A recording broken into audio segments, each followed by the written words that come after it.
Beautiful, charming, elegant, graceful, peaceful. Welcome to the world of GRIS.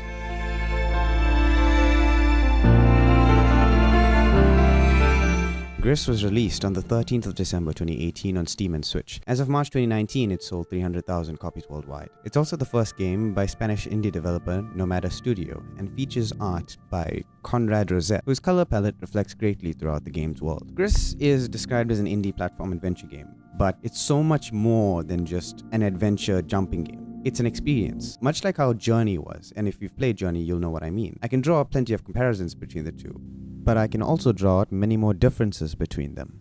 At the beginning of the game, you're on a statue and you're singing. All of a sudden, your voice gets cut off and the statue you're on crumbles and you start falling.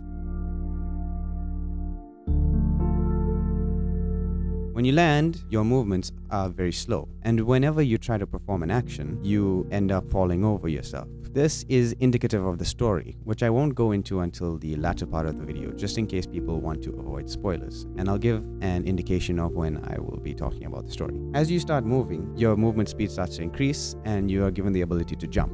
And as you progress through the game, you get more abilities. You get to turn it into a weighted block, you get to do a double jump, and some more abilities I won't spoil. And one of the best things about the gameplay is that there is no punishment for failing a task. For example, I would be doing a puzzle, thinking that I failed the puzzle. I try to jump off to reset, but when you jump off, you just land on some nice platforms. It's a stress-free experience. It's nothing that you have to worry about. It's not like Dark Souls, it's not like Hollow Knight, it's not like Dead Cells where you die repeatedly. GRIS is a straightforward experience from start to end. You are getting from one point to the other. The puzzles are easy enough. They're not difficult. It's done like that on purpose so that you don't suffer while you play. You're not meant to suffer while you play. You're meant to experience the game with GRIS from start to end. The graphics is pure art because it is done by an artist. If you go and look at some of the paintings he's done, you can see how well the game represents his art. Okay, just imagine the most magnificent painting you have ever seen, and then imagine if that painting could move. That would freak you out, of course, but just imagine that it could convey a story. This is what GRIS is, and there's no other words to express its graphics. It's just art in motion. And the music complements the art so well. I don't think I've ever heard such beautiful music accompanying such a great indie game. The soundtrack is composed by Berlinist, a music band based in Barcelona, Spain. They produce music for digital apps, art exhibitions, and video games. And if you should get anything from this video, it's that you should go and at least check out the soundtrack for GRIS. It's beautiful, it's original, it's inspiring and artistic. If I can summarize it into just two words, mind-blowing.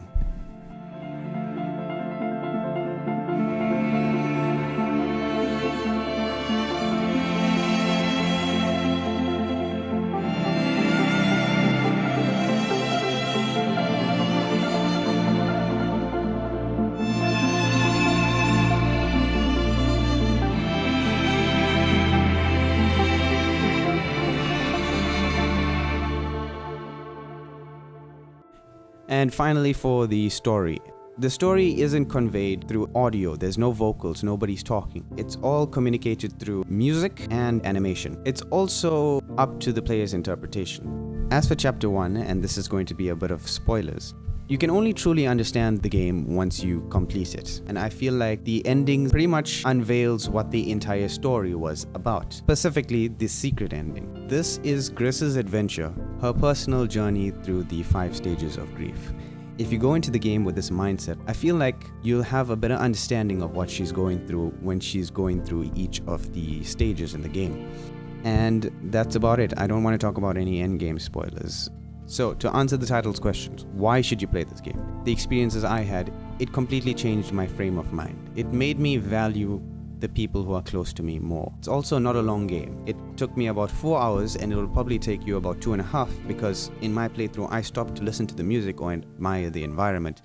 I did a lot of things to waste time. I would go and check if there's any extra puzzles for me to resolve, etc. If you don't unlock the secret scene, I suggest you go and watch it afterwards because it's extremely important to the story. If you want a game that's simple, stress-free, but is packed with emotional content and made with love and care, then please go and play this game.